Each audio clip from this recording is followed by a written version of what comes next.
In Lincoln at Gettysburg, The Words That Remade America, 1992, American author and journalist Garry Wills examines the Gettysburg Address, President Abraham Lincoln's iconic 272-word speech delivered to Union soldiers during the American Civil War.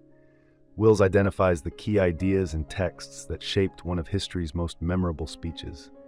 His analysis earned him the 1993 Pulitzer Prize for general nonfiction.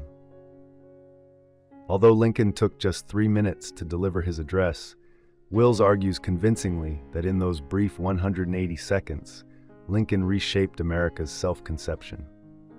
The occasion for Lincoln's November 19, 1863 speech, originally intended as a simple dedication to the fallen soldiers at the Soldiers' National Cemetery, was the commemoration of the 3,000 Union soldiers who had died at the Battle of Gettysburg.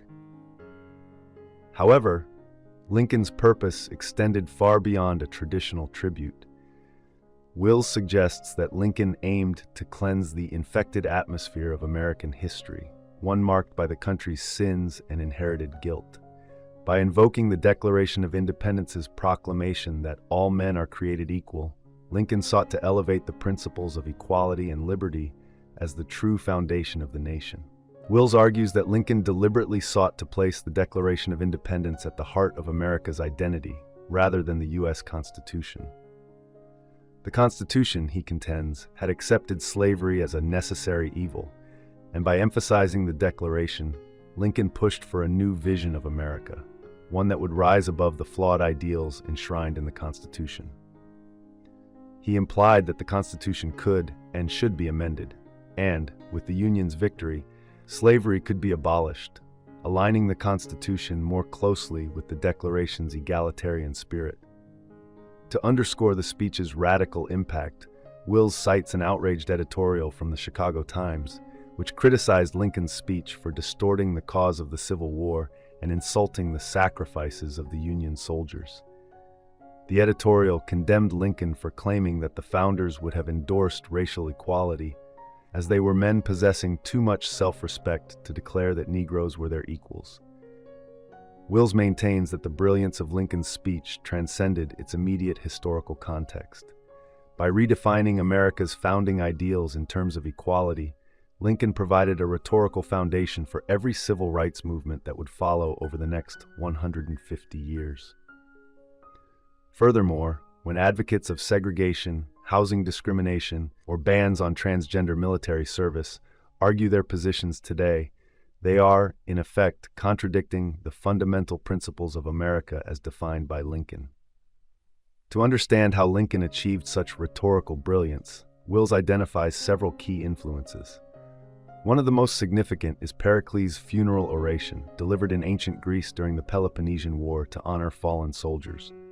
The structure of both speeches is remarkably similar. They begin with a remembrance of ancestors, followed by a reaffirmation of democracy, then an explicit tribute to the deceased soldiers, and conclude with a call for the living to continue the fight for the ideals they represented. Wills also situates the Gettysburg Address within the context of 19th-century American Transcendentalism, a philosophy that advocates for optimism, individualism, and self-reliance, while drawing inspiration from the idealism of English and German Romanticism. Lincoln's focus on striving for higher ideals mirrors the beliefs of prominent transcendental thinkers of the time, including Edward Everett, who delivered his own 2-hour speech at the same dedication ceremony. Although Lincoln's address was far shorter, Wills argues it would be a mistake to compare the content of the two speeches directly. Both speeches arose from similar ideas, but Lincoln excelled at communicating them more effectively. Wills also explores the rhetorical techniques Lincoln employed, particularly his use of repetition and interconnected phrases to strengthen his message. While one might assume that brevity would call for avoiding repetition, this overlooks the power of the Gettysburg Address. For instance, the word dedicate, or its variations, is used 6 times throughout the speech. Wills also highlights the repeated phrases, "these dead" and "these honored dead," as well as the use of the word conceived to describe the nation's birth, portraying America as a living, evolving entity, yet grounded in the distinct moment of the Declaration of Independence. In Lincoln at Gettysburg, Wills revitalizes the words that every American student has encountered, reminding us of their profound significance both at the time they were delivered and in the present day. I hope you enjoyed this video. Leave a like if you did, and be sure to subscribe. Thank you.